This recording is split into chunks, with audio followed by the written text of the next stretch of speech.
You're listening to the AZ Wildcats podcast brought to you by DraftKings, America's #1 sportsbook app. I am Mike Luke, joined by the man that brought me into the radio industry. You can, you know what, if you don't like me, you can blame this man. If you like me, you can give him credit as well. The great Rob Lance. Hello, Rob. Mike, it's awesome to be able to join you on this. It's been a long time coming, hasn't it, buddy? It has, man. And like I said, you're welcome on anyone. Our good friend John Schuster, he's in Miami right now on the beach. So, having a good time right there. So, but let's get down to this game, though. Sorry, Shu doesn't seem like a Miami type of guy. He really doesn't. He doesn't seem like the kind of guy that would be chilling on the beach at all. No.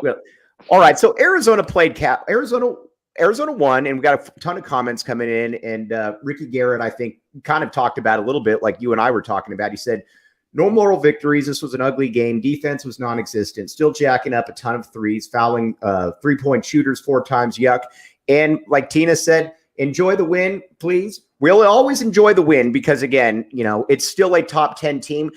But, Rob, this was a game where Arizona should have annihilated this team, and they just did a lot of stuff that they shouldn't do. Like I said, fouling 3-point shooters 4 different times. You just can't do that. You can't do that. And Mike, you used a word on Twitter that was like actually how I was going to start the show off. The word that came to mind that you used also was lackluster. And Arizona shows that they have enough talent to go ahead and win these games when they don't play necessarily that well. But here we are, 2 games since they came back from Hawaii. A nice 81-68 victory. The victory is always going to be good. Tina, you're exactly right. Let's celebrate the victory. But at the same time, we know that Arizona can play better. The thing that's starting to concern me a little bit over these last 2 games, though, is we're starting to maybe see a little bit of a blueprint on how teams are going to attack or defend Arizona moving forward. And I'm sure that, Mike, that's something we can dive into. Mm-hmm. But, any win in conference play is good. But it seemed like if you're in Tucson, this sort of matchup, this sort of display kind of matches the weather that we've had the last 2 days. Kind of gloomy and down and dark and not great. What's funny, too? When you're Arizona, you have, and this kind of goes to everybody's point, when you're Arizona, you have higher expectations. Just, we're not ASU. It's one of those things, it's not, if you're ASU, you're cool winning any game. With Arizona, style points kind of matter to a certain degree. And, again, this was kind of an ugly game because Cal's record speaks for itself right here. Yeah, I mean, there should have been no doubt. I mean, there kind of was no doubt in this one. Arizona kind of kept Cal at arm's length about 10 which is a great point. Yeah, absolutely. But it's one of those things that I want to see that killer instinct. And I don't know, as good as Arizona's played at times this year, I don't know if we've actually seen that killer instinct either. Going even back to Hawaii, Mike, there's been times that they've let teams kind of hang around or make runs in the second half to get back into games. They haven't done a great job of just kind of putting their foot on the throat of some of these opponents and really kind of just choking them out, ending games when they have the chance. They had a couple chances to do that today and didn't, let it. Askew kept Cal in the game on a number of different occasions, 25 points for him. But it just seemed that Arizona on a number of different occasions this whole season, including today, hasn't really just like put games away. And like you said, style points matter when it comes to Arizona. They should have enough talent on this team to be able to do that, especially offensively. You shouldn't let teams back into games when you're as good offensively as Arizona has the capable of being. All right, now let's talk about one thing, though, that this team has going for him. And Rob roasts me as well. Rob's allowed to roast me on this. The 4 peaks, mainly the 2 peaks right here. I know 4 peaks. We'll go 3. Vesar's playing pretty well, but we'll go with 3. But I will say, this is something, though, this is definitely a bright spot. Game in and game out, that we're at this point now where with Tubelis, Tubelis, and Umar Ballo, you can essentially count on both these guys to be getting you about 30 and 35 and 17 game in and game out. And that really is reassuring when you have games like this where you don't play well, as a team. These guys are kind of the ones that can kind of bring you into that next level when you're struggling. Yeah, and that's something that Arizona can hang their hat on. Anytime you have guys that can actually, like, get you buckets when you really need it, or you have some way that if you're struggling offensively, you're going to get at least a pretty good look. They have that going for them, Mike. But I'm interested. What are your? I feel like teams may start to approach Arizona, and we saw this against Utah, where those guys had theirs, but it was the rest of the guys on the roster that Right. didn't necessarily step up. And here we go. What, another poor 3-point shooting? Does Arizona have any business taking 23-point shots in a game? I don't think so. Yeah. With as good as they are internal, like on the interior, Mhm. they should be taking 23 pointers. Right. No. And yeah, I would agree with that as well, especially when you've got a team like Cal that didn't have any capability of stopping those guys. And what's amazing too is, like, a lot of times I'll watch the first half and then I jet back over here. I know you remember those days. Oh yeah. But but with we watch Umar Ballo up close. This is maybe the largest man that I have ever seen in an Arizona uniform. There's times when I'm watching this game, especially even today against Cal, where it's like, just feed him the ball. Every game, I mean, he's got the little left hand, he can finish. Every single game, he's got that ability. But like Anthony Humbert put right here, he said they're kind of a streaky shooting team. It's not a good shooting team. It's kind of a streaky shooting team. And, that's something that I think we've seen kind of throughout the season. And again, this all needs to be prefaced by, this is one of the best teams in the country, no doubt about it. But we hold Arizona to a higher expectation around here. We sure do. And I think that it's because of how well we saw them play in Hawaii, Mike. And then the first two games back here, not necessarily great. I mean, the first one in Utah, first real road test for a team that hasn't been together all that long. Right. They didn't shoot the ball well. I'm not trying to make excuses here, but we're still dealing with young kids. Here, though, back home, I felt like, okay, you're back home, back in comfortable surroundings. Maybe something will go a little bit better. And they still didn't necessarily play great going forward. But to your point with Ballo, I think that one of the things you're seeing with him, and you're right, I don't think that there's many people in the country that can match up with him from a size standpoint. And it isn't just the size that he's showing this year. You and I have talked privately about how much they've improved. He's improved. The player development under Tommy Lloyd seems to be something that's going to be a strength moving forward. But it's the patience that he shows in the block. It's the footwork that he shows down there too. It's the soft hands as well, right hand, left hand. Being able to drop step, even kind of going over his left shoulder with a hook shot too. He's got all those moves, and this is something I did not expect to see this early in essentially what is his second season.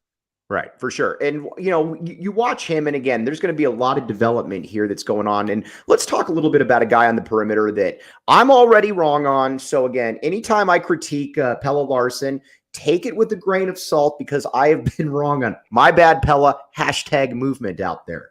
But have you been wrong on him this year? He struggled, my man. I mean, you watch him, and if you didn't really know anything about any of the guys, and you just watch Cedric Henderson and you watch Pelle Larsson, at least this year, Henderson is just he's got a little bit more of an oomph factor to it that Pella hasn't shown so far this year. And hopefully he can get to that point. He just hasn't really, you haven't really seen it so far.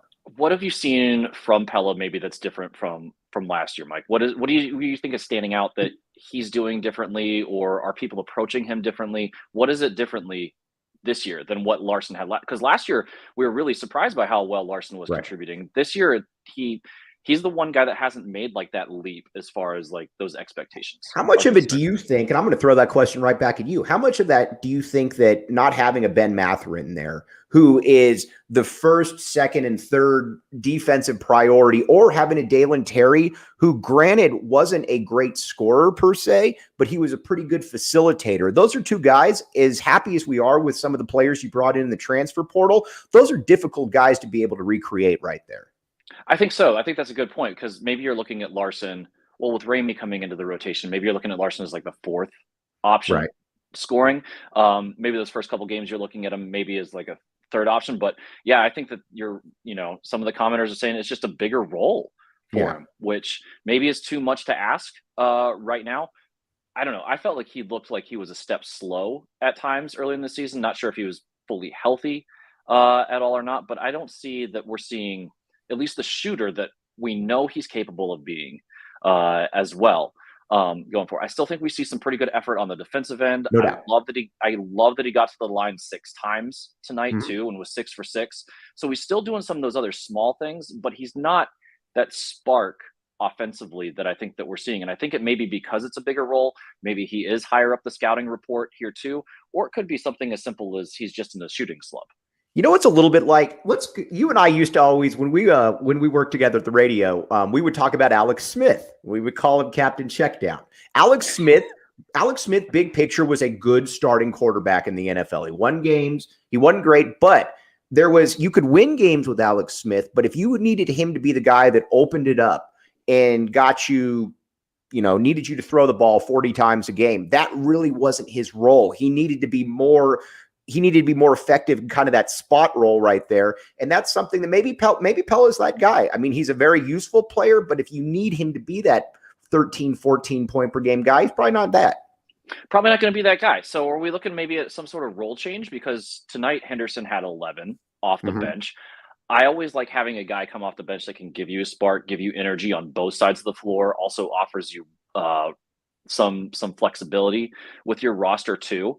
So are we possibly here, Mike, looking at or talking about some sort of, bringing Larsson back off the bench like he was last year? Maybe he's more comfortable in that role and getting Henderson into the starting lineup. I don't necessarily know what we could maybe be looking at here with Larsson heading forward. And that's where I think I have full faith in Tommy Lloyd right here. The one thing that he's really shown is you mentioned roster development. He's also shown that he knows how to mix and match. And the thing that's, very Lute-esque about him is that he's not opposed to changing his strategy. He's not opposed to mixing things up when he needs to mix things up. And I think you're going to see some of that. But first, let me tell you about Four Peaks. Many people think that the Four Peaks was originally the 4 U of A big men. They would be wrong about that. Four Peaks originally is based out of Tempe. It's the official brew of PHNX Sports. You can also check it out at the Tap and Bottle watch parties as well. You can go to Tempe and you can root against ASU if you want and have some Four Peaks while you're at it. Also, more furniture. Say to yourself, Rob just moved into a nice new house. Brand new house, right. But I have way too much furniture, but I could use some new furniture, really. But you know what? If Rob really wanted to take that next step, which I'm sure he would at some point, Anthony Humbert says nobody thinks that about the Four Peaks. Yes. But if somebody wanted to really kind of upscale it, go to More Furniture, morfurniture.com. They can get you taken care of with the best deals and some of the best interior design going. All right. Now, this is funny. At least they're not peaking in December right now. All right. That's good. I see what you did there. Now, I think one thing, though, that has, when I have watched this team that I think is starting to stick out a little bit, last year's team was at least in positions, was athletic. Ben Matherin, top shelf athlete. Dalen Terry, top shelf athlete. Christian Coloco at 7 foot was a top shelf athlete. When you have more athleticism out there, it gives you a little bit more of a room for error. Whereas, this team is very good, but when they're out hitting their shots, it can get kind of ugly at times. Whereas last year, you had a guy in Matherin who could get to the rim, who could slow games down. You had a Coloco that could, if the game got slow, he could block shots. You don't necessarily have that per se this year. That's something that's a bit of a worry. I think when you come up against, there's more scouting report for Arizona, possibly. Maybe we're seeing this against Indiana or Tennessee coming up, Mike. We can dive into those matchups a little bit later on too. Sure. But yeah, just having those sorts of go-to players that can get you a bucket when you really need it, or get you a really good look, or sometimes even that hockey assist as well. That's the one thing that I think Arizona can do, though, is they still can share the ball really well. But when the shot clock is winding down or you're in a must-score sort of situation, who is that guy? Ramey probably is that guy, but I don't think he's on the same level as a guy like Matherin. Is. I mean, we're seeing the sort of athlete that Matherin is in the NBA. He's on the short list for Rookie of the Year already this year. So I don't know who that guy is. And there seems to be, I think you're spot on. I think there's a lack of overall athleticism on this team that they're kind of going to probably have to X and O their way out of it in a couple of different occasions. But luckily, Lloyd seems to be a mastermind on the offensive end of things. And that's where it's, and you and I watched up close for many, many years. A guy in, Sean Miller did some very good things, but you never got the sense that he was going to adjust to what his roster was or tinker you know, the way that Lute did. Let's just use that for example. Lute would come out, and if his team wasn't playing good defense, he would go into some, you know, 2-1-2 zone where he would just have Salim running the baseline or whatever the case may be. Lloyd is certainly not averse to changing things up, and I think he's probably going to have to move some things because, again, if they're not hitting their shots, they've got to find ways to be able to win games. And, you know, again, Arizona is a top 10 team in the country, but that's something they're going to have to figure out, though. They do have to figure out, and it might be something as simple as that, like adjusting some sort of defensive philosophy, maybe not even an offensive philosophy, but trying to create easy buckets if you're having trouble in the half court. We saw that at least like tonight, just to even try and pick up the energy for Arizona. Lloyd went to a man-to-man full court sort of thing just to try and maybe speed Cal up, but not just speed Cal up. I think Muehlbach brought this up on the broadcast. What does he know? Right, I know. And why would you have him on this show anyway, Mike? Come on. I know. Every time I come on, I'm like, why is this guy coming on? Why is this guy on here? No, but he even had Arizona like brought up the point of like maybe they're trying to speed themselves up too, play with a little bit more intensity, because that seemed to be lacking today too, where they're playing hard, but they're not necessarily playing with emotion. And we saw, I think, when they're playing at their best in Hawaii, they were playing fast, but they were also playing with a sense of urgency and some sort of like emotion, where maybe you're looking at it, it's like, oh, Utah, we're going to roll over these guys, whatever. And you get your butt kicked. Or Cal, they're, you know, they haven't won a single game yet this year. It's harder to get up emotionally for these games than it is to, you know, when you're playing in the Maui, which of course is one of the hallmark preseason tournaments, but then you also have, you know, other top 25 teams against you. So it'll be interesting to see going forward here with Arizona having some top 25 teams here on the schedule coming up, how they look moving forward. So maybe there's just like a 2-game malaise, and hopefully they bounce out of it as they move forward here. One thing Lloyd has done, to his credit, and to many things of Tommy Lloyd's credit, but one thing that they've generally done outside of the NCAA tournament last year is when they played good teams, they've generally stepped their game up. You look last year, whether it was in the Pac-12 tournament, whether it was against, UCLA, whatever the case may be, they generally brought it, and they generally don't have a lot of bad games in a row. I would expect Arizona to play pretty well next week against Indiana, because first and foremost, this team's going to have his attention now after this, because he can look at it and he can say, listen, guys, this is the worst team in the conference, and this was a 7 or an 8-point game in the second half. We can't get away with that going forward. I think that's exactly right. It's always good when you can have those hard coaching moments after wins. A lot of times coaches say you learn more from losing. That might not necessarily always be true, but having these that kind of, you know, especially at home, if this had been on the road at Cal, maybe you're like, okay, could have been a little bit different if the road team's hanging around for a little bit, but you're coming back home as a top 5 team, at least in the rankings, probably going to fall obviously after the Utah loss. But, you know, it seemed like everybody was just a little bit blah. Yeah. Crowd included. It seemed like, you know, Lloyd on a couple of different occasions was trying to get the crowd into it as well, but Arizona never gave the crowd a chance to get in the game because they never went on like a big run. This. But I think that kind of speaks to a little bit of maybe their lack of enthusiasm or even effort at times on the defensive end, not necessarily the offensive end, but on the defensive end, which at the point of attack, for as much as I love a guy like Kirk Kriisa, and he's the guy that's he is the straw that stirs the drink with this team, it seems like teams are going to continually attack him on the perimeter. And you saw that from Cal again tonight. You saw that from Utah the other night too. Yeah, and that's something that I think you're just going to have to deal with, because the thing with Kerr is Kerr can do I stick up for Kerr a lot on this show, because the one thing that I like about him is a lot of guys, and you've seen this a lot when you're covering sports, a lot of guys have false bravado, and that they say, oh, I want the last shot, or I want this. Kirk Kriisa is the guy that can go 3 of 14, but he wants that next shot in the last closing moments, and he's made that last shot. So I give him a lot of credibility on that. What do you got? Who has more irrational confidence, Kirk Kriisa or Joe Flacco? Oh, I knew you were going with that. Well, all I'll say is this. One guy has a Super Bowl MVP and 11 touchdowns, 0 interceptions in the playoffs. throwing to Tandon Doss. So we'll see. Well, I don't think that Tandon Doss caught any of those touchdowns. I think those were all pass interference. Those were all lame pass interference calls. Let's get to Sean Seeley. I think has Sean Seeley's got an interesting question here. Thoughts on the rotation, looking like a 7 or 8 man. I think you're right, because you got the starting lineup right there, and then you've got, whoever's going to be that starter. You got Cedric Henderson, you got Vasar, and you got Ball to a certain extent. I don't know that you're going to see a ton of Kylan Boswell, mainly because if Kirk Kriisa isn't handling the ball, that's probably going to be Courtney Ramey's position right there. I think that's spot on. I see some things already in Boswell that I really, really like. But we have to remember he is a kid. He's 17. He's 17 years old. You give him a year and a half, though, with Tommy Lloyd, and I think that we're seeing possibly the next great Arizona point guard eventually. I mean, he had all the accolades coming out of high school. But I think that that's a spot on rotation with about those 7 or 8. I think that because you have some flexibility with Ramey being your secondary ball handler. Henderson has shown that he can play anything from the 2 down to the 4. He can guard anything from those 2.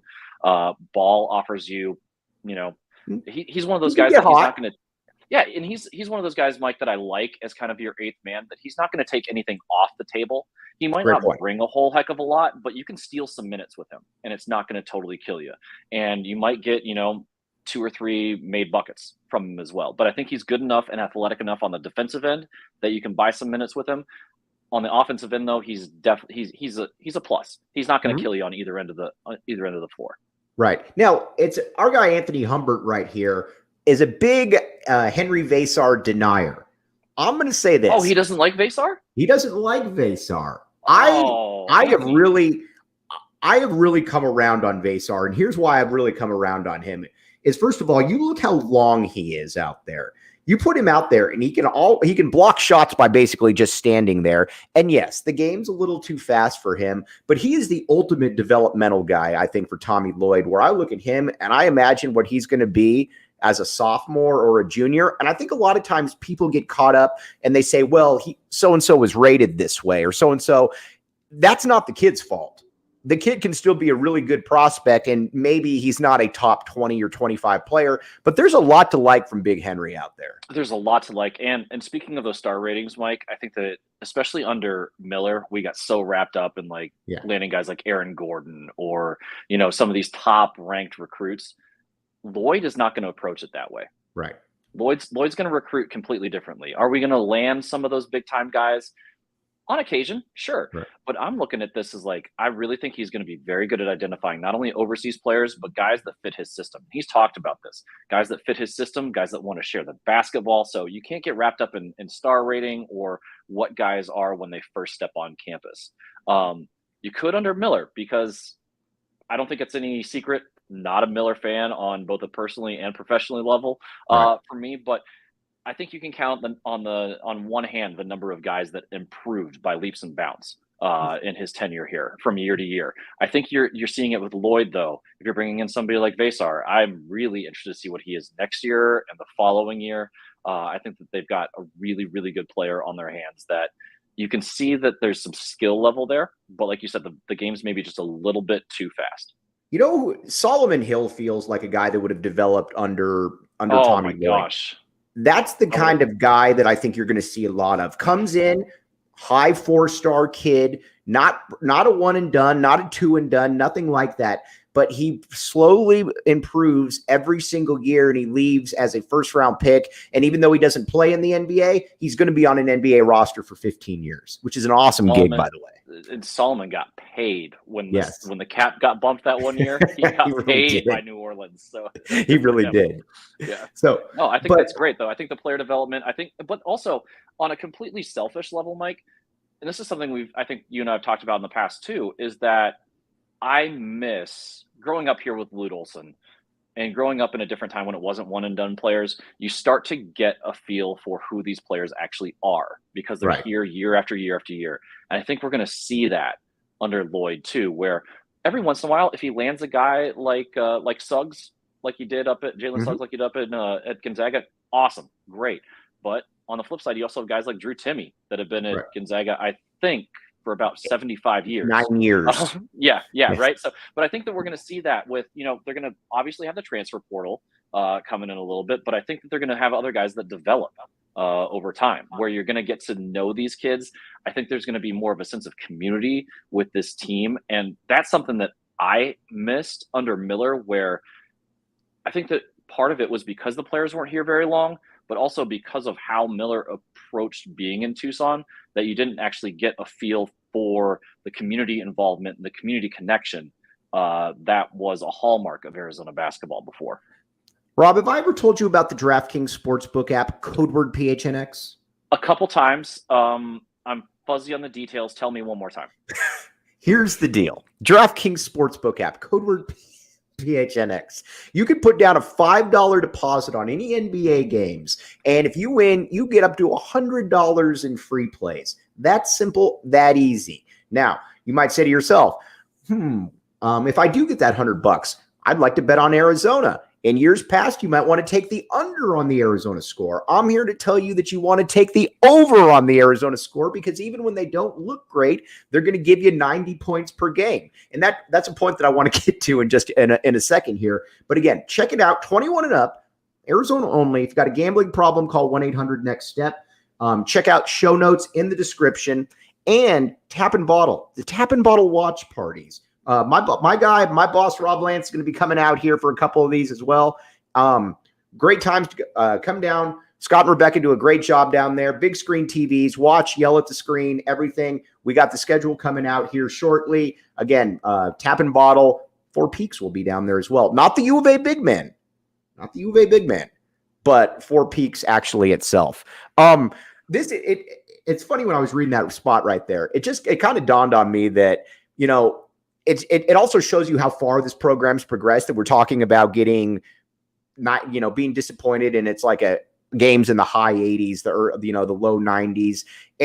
But that's also kind of just kind of what Tommy Lloyd's going to do. So even though they don't necessarily look great, you're still looking up at the box score and you're like, man, they still dropped 85. They still dropped 87. They still dropped whatever they did, which is, what you're going to see under Tommy Lloyd. I think so. And I mean, we're disappointed with this 81-point effort tonight. Right. And they still shot. Think about that for a second. Yeah. Yeah. Right. Where, again, it's not pack the paint, terrible Bennett, Dick Bennett basketball that we're forced to watch anymore, which that was the first time that I was like, Miller would really you look up to the Bennetts. Who looks up to the Bennetts when it comes to good basketball? Anyway, shooting 49% from the field tonight, pretty good. 73% from the line, which if you take Ballo's numbers out of that, it's really good. Right. From the line. So it's funny that we're starting to become a little bit spoiled on the offensive end, and I'm totally for that. But you get a great effort from Tubelis. Mike, I know that you and Shu have talked about this, but he had one play in the first half where he sprinted down the floor. He gets to the block. The angles that he plays with, the way that he uses his body to seal off, this is stuff you don't like. It takes years to learn. Next level. Normal. It is so next level. It's like, I mean, it's not Kevin McHale type low block stuff. I thought you almost said Kevin O'Neill. I'm like, no. Oh, well, if you want to talk offense, we could talk just running in circles all over the place with Kevin O'Neill. But yeah, Tubelis is just, he even when oh my gosh, he's just so good on that low block using both hands as well. It's and he shields, and he's able to hit the ball even when he's going against more athletic guys. He's able to use the rim as a protector. He's able to shield the ball in a way that a lot of times you generally don't see. I mean, he really is. And Shu, to his credit, has long been an admirer of Gonzaga basketball. And I've come around. I didn't used to like Gonzaga because I always thought, well, yes, you're a number one seed and you lose in the Sweet 16 every year. They've obviously broken through that. Two appearances in the finals in the last 6 years. But you watch them, though, and there is such an influence, though, with Gonzaga. And like Joshua Monfort says, he said he could drive from the high post, too. He'd shown it. And I think that goes to your point, too, Rob, about how he's able to maneuver those angles. He is. And he shows, gets the ball in the elbow, maybe a little jab step, a little pump fake of some sort. And, guys are – Arizona, if they could – this is the key to this, though. He's able to make these drives if Arizona can consistently make outside shots. Right. I think because teams might start to pack the paint. against them if Arizona shows that they can't shoot as well. So, but you're still getting 25 and 17 from Tubelis and Ballo tonight. And there's not a lot of teams in the country that can match up with that at all. Is this, and Schuster and I were talking about this, I'm curious to your take. When I think the best big men duos in school history, the one that I always think of first is Michael Wright and Lauren Woods. Absolutely. I'm not going to say they're these guys, because those guys were just, and that whole team was just crazy. But this is about, if they're not that good, this is about as good as it comes when you're talking about a power forward and a center that play off of each other in the way in which they do. I think you're right on the offensive end. Yeah. I might want a little bit more from Zoo on the defensive end. And Ballo showed tonight that he, blocking a couple of shots and stuff. Now, he's not the shot blocker that Koloko was last year, but they can play off of each other really well. We've seen some really good interior passing from them too. And that's a hallmark, again, of these Lloyd teams, is they love to share the ball. And if you have big men that like to pass too, that's just going to make it that much easier. I'm trying to think of other big man combinations that would come to mind. I would say, oh man, whoever's matched up with Brian Williams. You could look Tom Tolbert, Anthony Cook. You have to go back a ways. Yeah. I think Brian Williams / Bison Dele, he's always an underrated guy. No doubt. And all of this stuff too. Want to talk about a freak athlete. Right. But we haven't had that recently. And it's just they complement each other pretty well, because Tubelis can step out and make a jump shot. And we already talked about how well he used the angles on the low block. And we talked about the footwork that Ballo's already developed too.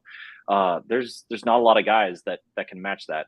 Of course, like you said, 2001, that's essentially a perfectly crafted starting five. It's the best team in school history. You can't have a better crafted starting five. If you're going to cherry pick, skill sets for each individual player, you're going to end up coming with those exact guys from 2001. No doubt. Now, let's look ahead a little bit here. Tucson Skyline, Anthony Humbert. There you go, my guy. Tucson Skyline 2.0. 2.0, I like it. Yeah. Okay, let's talk about now going in. You got Indiana coming up here, which is obviously going to be a massive game because Indiana is a really, really good basketball team. They're a top 10 team in the country for a reason. Mike Woodson has done a fantastic job there, and I thought, listen, generally when you get the older NBA guy that comes in, it generally doesn't work, but he's pressed all the right buttons. And like, Trace Jackson, one of the best bigs in the country going against Zoo, that's really going to be an interesting test for Zoo right there, because keep in mind, he's been fantastic all year, but you still got a few of the memories of last year's NCAA tournament. I think he can really exercise some demons this coming Saturday. Yeah. And I know a lot of the criticism against Tubelis last year, a lot of it was right. A lot of it, he didn't really show a lot, but also I don't know if he ever really fully recovered from that high ankle sprain that he had too. So I would love to see Tubelis really be able to take it to Jackson here. But again, we're looking at it where Indiana has one really solid big man. Right. They don't have two. Right. They don't have two. Right. Arizona is going to be able to run two guys out there all the time. What's really going to be interesting though is if Arizona, with these two big men and their lack of depth, I think on the interior, hopefully somebody like Tubelis or Ballo does not get into major foul trouble, because this is a matchup that I think with Vasar is just going to be too much too soon for him. So maybe you see a little bit more of Henderson playing the four with that roster flexibility. So that'll be a great matchup. I'm looking forward to it. And that's why you come to Arizona. You come to Arizona to play in games like this. And I'm really happy that Lloyd is starting to schedule a lot more of these games too. He's kind of using that Gonzaga scheduling, even though he's at a high major now. For sure, 100%. All right, we're going to get to buy the numbers here in just a second, but Game Time, the official, the best place to get last-second tickets. Let's say that Rob and his beautiful wife, they're saying, you know what, I'd like to go watch I want to go watch a soccer game in Phoenix. That would be something that Rob would do. But don't know where to find tickets, or you know what, want to be able to find them cheaper. That's where Game Time comes in. They can help Rob out and get those at 60% less. Many times we've had guys on the post-game show talk about this. Now, check it out. The show notes and the link in the description. Best way to support PHNX is by buying your tickets through the link in the description. But check it out, Game Time right there. All right, now let's get to buy the numbers right here. All right. Okay, so You look at it and it feels like it was a sloppy game for Arizona. And you look at that 3-point percentage. The thing that's still amazing, though, Rob, look at that right there. 49.2% from the field right there. And that's just something that seems to happen game in and game out for Arizona. And, I think that's going to continue to happen. When you're getting so many shots from your two big men 3 feet from the hoop, your shooting percentage should be pretty high. So if it can hover anywhere around that, 47 to 50 range, I think we're going to be okay. The number, though, that really stands out to me with watching that is the 20% shooting from behind the arc, especially when I think we had the stat from earlier, 2 of 40 something, or sorry, 8 of 40 something from behind the arc the last 2 games. 8 of 48. 8 of 48. You're a teacher, Rob. That's not a good percentage for your students. I'm a history teacher. If I had somebody do that on a test, we would be doing retakes. They would be doing that over again. But the thing also that I look at is defensively for Arizona, 44% for Cal. That's creeping up a little bit higher than I want it to be, especially against a team that was over coming into this game. You kind of want something a little bit closer to that 40% or below. That's always the number that Olsen looked at when he was going through the box score. Like, okay, what's the defense? How did my defense play? If it's like 41, 42%, I'd really like that to be a little bit lower around, the high 30s. Luckily, Arizona could get away with that tonight against a team that really was overmatched. For sure, 100%. All right, Rob, let's get our, kind of our final thoughts here before you sign off. And by the way, Rob Lance has an open invitation for every post-game show whenever he can make it. Now, Rob is a busy man, but whenever you can make it, boss, you're on here. But I love it. If the people will have me back, I will be here. Oh, they will have it. L Boom speaks for everybody. This is because of you there, Rob. Appreciate you, my guy. Now, let's talk. What are your final thoughts just on this team on this season right here? I think that we're dealing with a team that's still a little bit in transition, still trying to figure out exactly who they are. And we saw really good efforts in Hawaii. And we saw a guy like Courtney Ramey come in with just, a flurry of points right away. And this is something that Shu talked about, I think, last year. I'm really interested to see how this team builds going forward because their style of play is so hard to prepare for, especially early on in the year.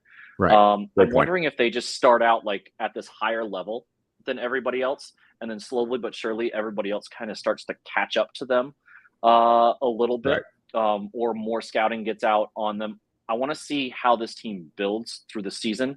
I want to see how Lloyd adjusts through the season. I want to see if we are dealing with just this 8-man rotation too, and just the growth of the guys. But the one thing I can say is this team is incredibly enjoyable to watch. It's a great source of under Lloyd. It's so entertaining. It's not something that I dread watching anymore, where it's like, oh, I have to sit through a 49-47 game sort of thing, where it's just enjoyable. It's fun. It seems like the atmosphere around the program is back to a really solid place. And I mean, I was out for a couple of years. I'm back in. I'm back in the A. You're back in the A. I am. He's back in the A. All right, Rob. Everybody out there, really appreciate. I'll be back with you tomorrow, and love to be able to get Rob on next week for Indiana. Big game coming up right there. Let's see what the schedule looks like, and I'll see. We're heading into finals week with my kids, so I was gonna say I totally understand on that one, but I appreciate all the comments. Rob, you're the man. I'll talk to you soon. And for Rob Lance, I'm Mike Luke. You have been listening to the AZ Wildcats postgame show.